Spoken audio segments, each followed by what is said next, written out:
Chers amis, un jour que le maître parlait aux foules, une femme ne put contenir son admiration.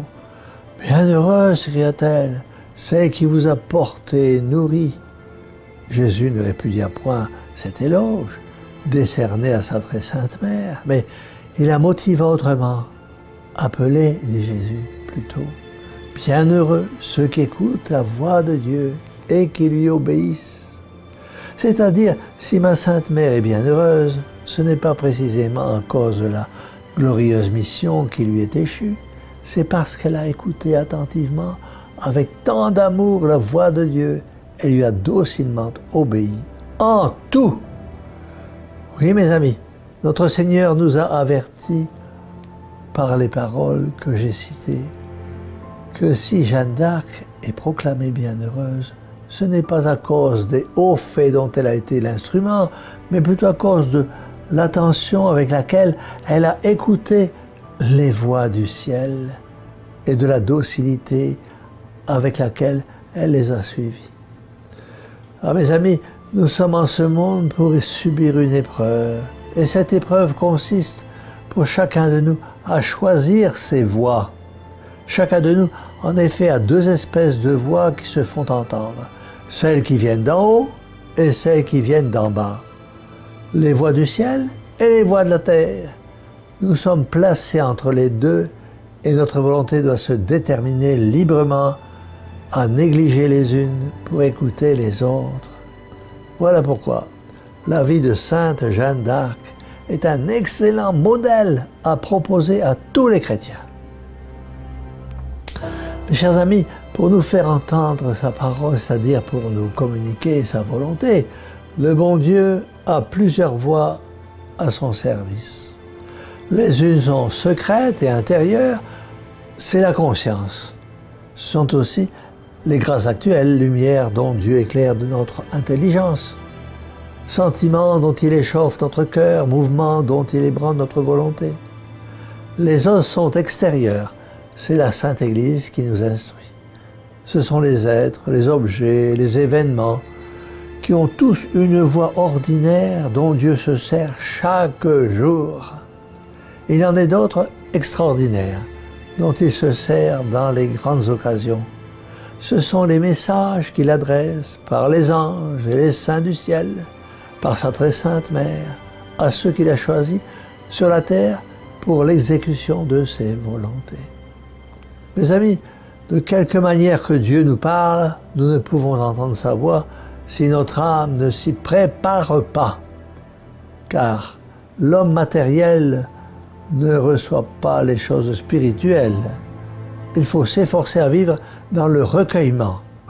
Car celui qui prête l'oreille aux voix confuses d'en bas ne peut entendre les voix d'en haut.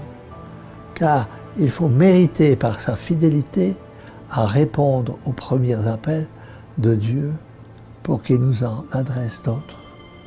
Car Dieu ne continue à parler qu'à ceux qui lui répondent. Telles furent les dispositions de sainte Jeanne d'Arc.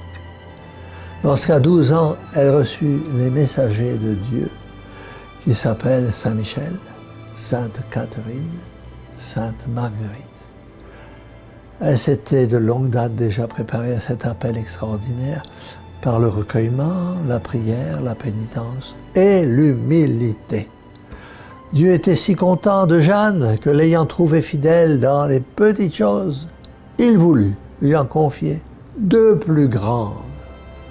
Au fur et à mesure, les apparitions se succèdent, les ordres de Dieu se précipitent, et tout au long de sa courte vie, elle obéissait à ses voix. Elle obéissait à Dieu. Elle préféra obéir à Dieu plutôt qu'aux hommes, et même aux hommes d'Église. Et c'est parce qu'elle voulut rester fidèle à ses voix, à la voix de Dieu, qu'elle fut condamnée à mourir sur le bûcher, prise au siège de Compiègne et vendue à ses ennemis. Jeanne subit pendant 5 mois les horreurs d'une affreuse captivité, et avec à tout instant des interrogatoires en présence de juges sans conscience. À la fin, elle est condamnée à être brûlée vive à cause de l'évêque Cochon.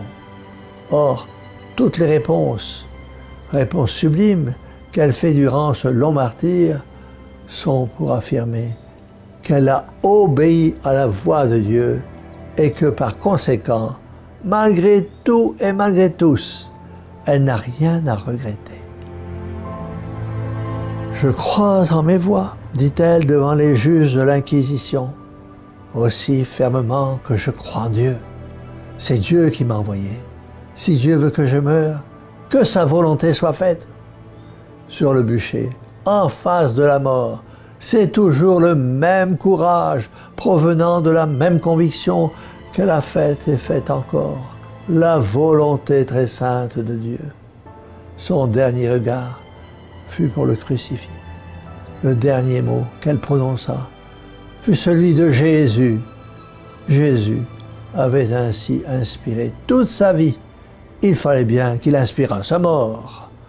Mes amis, tout en vous parlant de Jeanne, du même coup je vous ai indiqué le chemin que vous devez suivre si vous voulez partager avec Jeanne la seule vraie béatitude, c'est d'écouter la voix de Dieu, de lui obéir.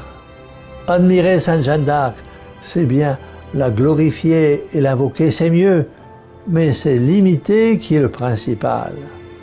Puisque nous sommes sur la terre pour écouter la voix du bon Dieu et pour lui répondre, que chacun de nous écoute ses voix, comme Sainte Jeanne d'Arc a écouté les siennes, en obéissant avec la même docilité dût-il aller, comme elle, jusqu'au martyre.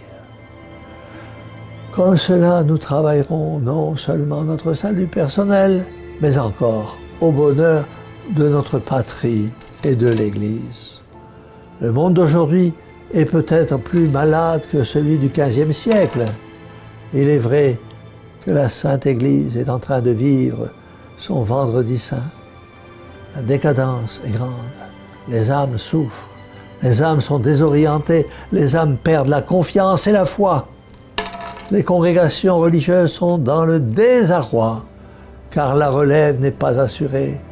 Le clergé se sécularise et les sacrements ne sont plus distribués aux âmes assoiffées de Dieu. La jeunesse se perd faute de pasteurs saints et dévoués. Et il est grand temps que se lèvent des âmes généreuses comme Jeanne, des âmes qui n'aient pas peur de défendre l'Église et la foi. Mes chers amis, prions avec ferveur Sainte Jeanne d'Arc, afin qu'à son exemple, nombreux soient ceux qui, pleins de courage, proclameront par toute leur vie Jésus, Marie, Dieu premier servi. Mes chers amis, devant une si belle vie et un si beau témoignage, et une si grande confiance en la Vierge Marie, disons de tout notre cœur à cette bonne mère, Mère au cœur douloureux et immaculé, sauvez-nous. Et que la bénédiction du Dieu Tout-Puissant, Père, Fils et Saint-Esprit, descende sur vous tous et y demeure à jamais. Amen.